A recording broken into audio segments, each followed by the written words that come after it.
నానా అవస్థలు పడుతూ మాట్లాడుతున్నటువంటి పరిస్థితి.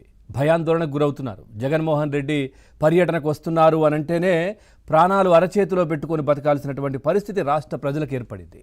ఎందుకంటే గతంలో మనం చూసాం, అంటే అధికారంలో ఉన్నప్పుడు ఒక విధంగా చంపారు, ప్రతిపక్షంలో ఉన్నప్పుడు మరో విధంగా చంపుతున్నారు ఏంటన్నా అంటూ కూడా ప్రజలు నిలదీస్తున్నారు. ప్రతిపక్షం కూడా కాదు, స్వయం ప్రకటిత ప్రతిపక్ష నేతగా ఉన్నప్పుడు ఈ విధంగా చంపుతున్నారు. ఎందుకు జగనన్న ఈ విధంగా మా పైన కక్ష అంటూ కూడా ప్రజలందరూ నిలదీస్తున్నారు. 11 సీట్లకు పరిమితం చేశామనా మేమంటే మీకు కక్ష? లేదు ప్రతిపక్ష హోదా కూడా ఇవ్వలేదనా మేమంటే మీకు కక్ష? లేదు అసలు ఈ విధంగా మీరు రాష్ట్రంలోనే ఉండకుండా చేశామనా మేమంటే మీకు కక్ష? అదేవిధంగా మీరు చేసినటువంటి ఈ మద్యం పాలసీలకు సంబంధించినటువంటి అవినీతులు ఏదైతే ఆ ప్రభుత్వంలో జరిగినాయి కావచ్చు, లేదంటే ఇప్పుడు జరుగుతున్నటువంటి ఈ కల్తీ మద్యం లింకులు కావచ్చు, ఇవన్నీ కూడా బయటకు వస్తున్నాయనా ప్రజలంటే కక్ష?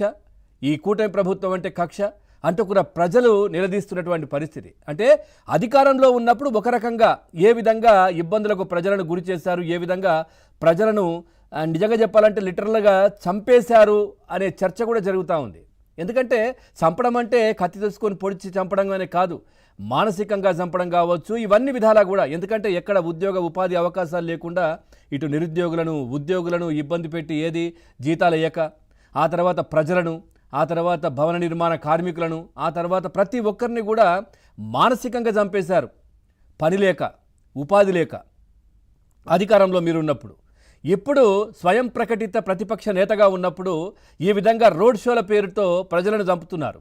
మనం చూసాం గతంలో గుంటూరు పర్యటన పేరుతో అక్కడ మిర్చి రైతులను ఆదుకుంటాము, వాళ్లకు సంఘీభావం తెలుపుతామని చెప్పేసి ఆ ప్రభుత్వం, అంటే కూటమి ప్రభుత్వం వచ్చిన తర్వాత కొత్తలో వెళ్ళిపోయి అక్కడ 11, అది కూడా ఏంతో మరి యాదృచ్ఛికం, 11 ఈ మిర్చి టిక్కీలను కూడా ఎత్తుకుపోయారు. మీ దగ్గర ఉన్న కార్యకర్తలు దొంగతనం చేశారట, దానికి సంబంధించి కేసు పెట్టారు అక్కడ.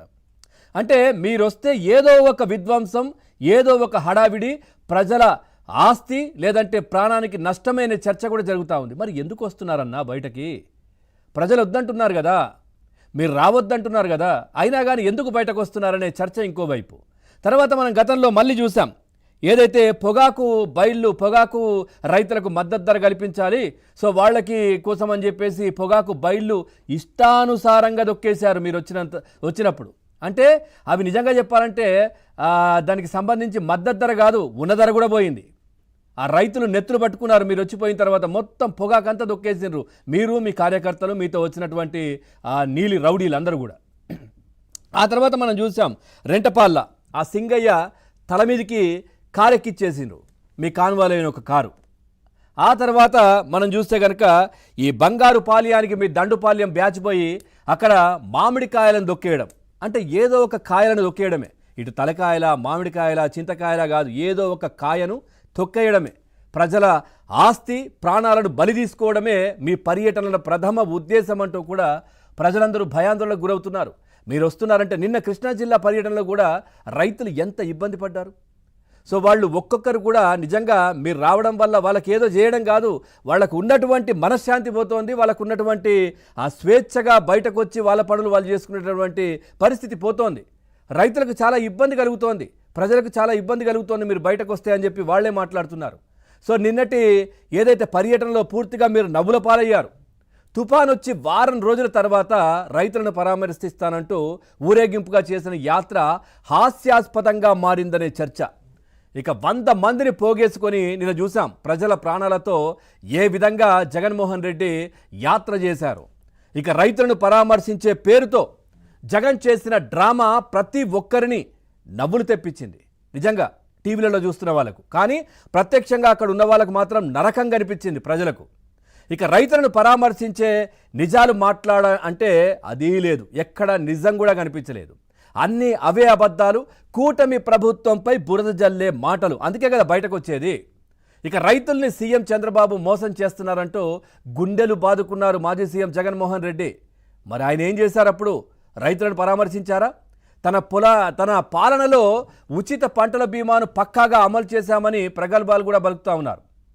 తుపాను ప్రభావంతో దెబ్బతిన్న పంటలను పరిశీలించిన సందర్భంగా ఆయన ఇలాంటి ఉత్తిత్తి గొప్పలు కూడా చెప్పుకున్నారు, చాలా చెప్పారు నిన్న. గతంలో ఏదైతే విజయవాడ దగ్గర అన్ని కాలువ బుడమేరు వాగు పొంగడం ఇదంతా జరిగినప్పుడు అక్కడికి వచ్చి సెల్ఫీలు తీసుకొని పోయారు, అక్కడ కూడా ఏదో హడావిడి చేసి. నిన్న కూడా అట్లాంటి పరిస్థితే.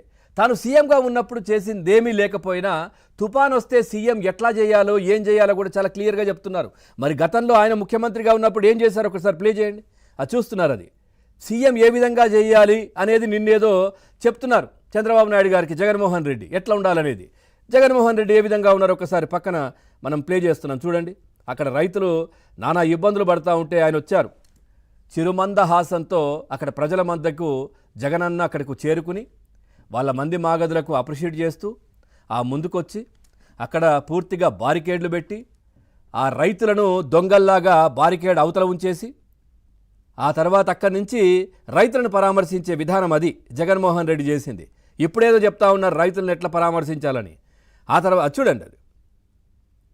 సో ఈ విధంగా పరామర్శించి రైతులను రెడ్ కార్పెట్లు వేసుకొని రైతుల దగ్గరికే పోకుండా రైతులను ఒక అంటరాని వాళ్ళలాగా చూసినటువంటి జగన్మోహన్ రెడ్డి ఇప్పుడు ఒక ముఖ్యమంత్రి ఏ విధంగా ఉండాలి, రైతులను ఏ విధంగా పరామర్శించాలి అంటూ కూడా చాలా గొప్పగా నీతులు చెప్తున్నారు. ఆయన హయాంలో చేసినటువంటి పని చూస్తున్నారు. రైతులను ఏ విధంగా బొకేలు అక్కడ అవసరమా? ఆ రైతుల దగ్గరికి వెళ్ళారు పరామర్శక ఆయన. చూడండి ఆ టైంలో అక్కడికి వెళ్ళి రైతుల దగ్గరికి వెళ్తున్నారా, మొత్తం బారికేడ్లు పెట్టి సెకండ్లు ఇచ్చి అక్కడి నుంచి ఏం జరిగింది ఏంటి. గతంలో ఇంకోటి కూడా చూసాం, ఆయన వస్తున్నారంటే రైతుల దగ్గరికి పూర్తిగా ఒక స్టేజ్ వైట్ కలర్ మొత్తం క్లాత్ దానిపైన వేసి స్టేజీ దాని చుట్టూ బారికేడ్లు కట్టేస్తే సెలెక్టివ్ కొద్దిమంది రైతులను దానిపైకి పిలిపించుకొని వచ్చి వాళ్ళు ఏదైతే ఈ వరికి సంబంధించినటువంటి ఇవన్నీ కూడా చూపిస్తూ ఉంటే అరే ఇట్లా అయిందా అట్లా అయిందా అని చెప్పి దాని మీద కూర్చొని మాట్లాడారు. అదా రైతులను పరామర్శించేది. ఇప్పుడు చూస్తున్నాం కదా ఈ ప్రభుత్వం ఏ విధంగా రైతుల దగ్గరికి వెళ్తుందో. ఇప్పుడు ఇంకా గొప్పగా చెప్తున్నారు రైతులని ఈ విధంగా వాళ్ళ కష్టాల్లో ఉంటే మనం పరామర్శించాలి, ఏ విధంగా పరామర్శించాలో ఈ ప్రభుత్వానికి తెలియట్లేదని. మీరు చేసింది ఏంటిది అది.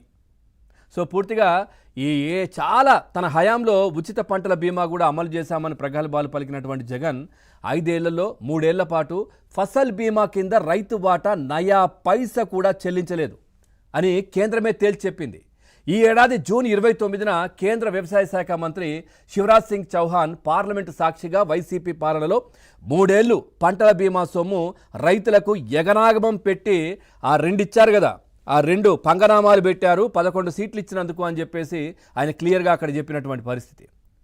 ఇది ఈ విధంగా ముసలి కన్నీరు కారుస్తూ జగన్మోహన్ రెడ్డి నిన్న కృష్ణా జిల్లా పర్యటనలకు వచ్చిన సందర్భంగా రైతులు నానా అవస్థలు నరకం చూశారు. అక్కడ ఒక అంబులెన్స్కి కూడా దారి ఇవ్వకపోతే చాలా ఇబ్బందులు పడ్డారంట. ఇట్లా చేసి జగనన్న మీకు దండం పెడతా, మీరు మళ్ళీ రాకండి అని చెప్పి ప్రజలు అడుగుతూ ఉన్నారు. ఖచ్చితంగా ఒకవేళ మీరు ఇట్లాంటివి ఏమైనా చేసుకోవాలనుకుంటే నిజంగా మీ హయాంలో చేస్తుంటే కనుక అప్పుడు ప్రజల దగ్గరికి వెళ్తే మీకు 11కు ఇంకోటి వచ్చేది 13 వచ్చేది. కానీ ఇప్పుడు చేసి లాభం లేదు, ఈ విధంగా మమ్మల్ని ఇబ్బంది పెట్టడం